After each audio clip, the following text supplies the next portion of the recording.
We next turn our attention to the section on infectious diseases.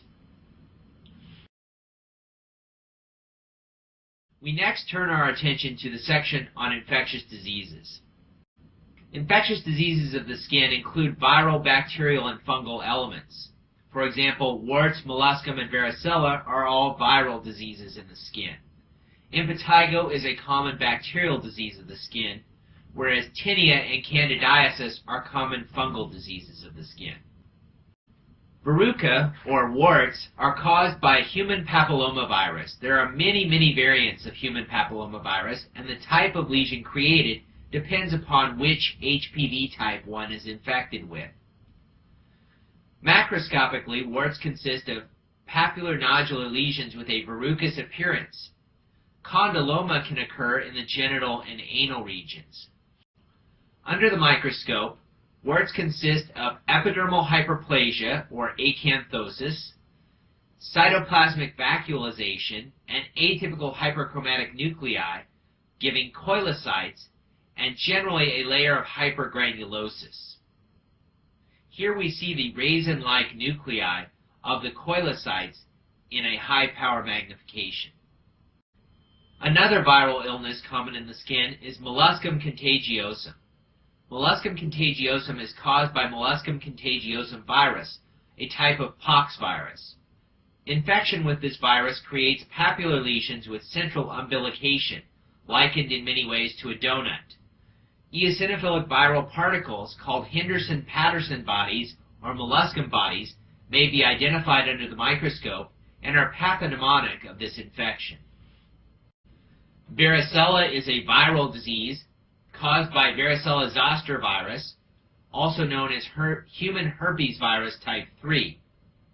When zoster is produced in the skin, it represents a recrudescence of prior chicken pox. It is the same virus that has lied in wait in the dorsal root ganglia and now comes back for a second episode as immunity is waning.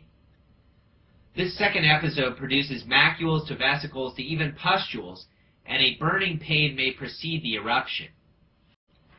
Varicella may also cause garden variety chicken pox, although this is usually a disease in children. In this disease, the lesions appear on the trunk or even the whole body, although there is a truncal predominance known as a centripetal spread. Chickenpox is self-limited, but as I mentioned, the virus lies dormant in the dorsal root ganglia. As immunity to varicella wanes with either age or immunosuppression, a recrudescence of the varicella zoster virus results in herpes zoster or shingles, a painful rash in a dermatomal distribution. Moving on to bacterial infections, we must next speak of impetigo. Impetigo is caused by infection with Streptococcus pyogenes, although Staph aureus can also present with impetigo in some circumstances. Impetigo classically produces papules and small plaques with honey-colored crust in a perioral location in youngsters. The clinical pathology is usually found on the central face, although Staph aureus can cause a bullous variant, which may be seen upon the trunk or arms. Fungal infections include those caused by dermatophytes. Dermatophytes are a type of fungal infection characterized by the ability to use keratin as an energy substance. While there are 3 genii of dermatophytes, Microsporum, Trichophyton, and Epidermophyton, the most common is Trichophyton. Trichophyton tonsurans causes over 95% of all cases of tinea capitis.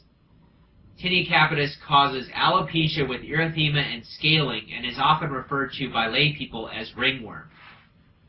Trichophyton rubrum is a common cause of tinea corporis, a dermatophyte infection of the body, tinea pedis, a dermatophyte infection of the feet called athlete's foot, and a dermatophyte infection of the groin called tinea cruris, or jock itch. Tinea pedis is the most common fungal infection in man. There are some yeasts which can also cause common cutaneous infections. For example, Malassezia fervor is the pathologic form of Pityrosporum, a common commensal yeast. Malassezia overgrowth leads to tinea versicolor, or better referred to as pityriasis versicolor. Pityriasis versicolor is now the preferred name because it notes the difference between tinea, infections caused by dermatophyte, and pityriasis, an infection caused by the yeast Malassezia fervor. Pityriasis versicolor causes hyperpigmented or sometimes hypopigmented skin. It is not particularly symptomatic, but it does frequently run a waxing and waning course. Another yeast infection is candidiasis, caused by Candida albicans. Candida albicans is a commensal yeast which may form intertrigo or thrush or perleche depending on the type of skin on which it overgrows. Intertrigo is an erythematous pruritic rash, often with satellite pustules, and it occurs in the moist intertriginous areas of the body.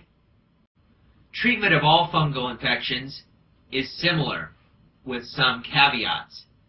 Topical azoles, like ketoconazole and clotrimazole, can be used for all three of the conditions we have already discussed. Paulines, like amphotericin B or nystatin topically, are effective against Candida but are not effective against dermatophytes or pityrosporum. Finally, oral antifungals are used for extensive tinea infections or tinea infections involving terminal hair. An example of these drugs would be griseovolbin, terbinafine, and oral triazoles. This concludes the section on infectious dermatoses.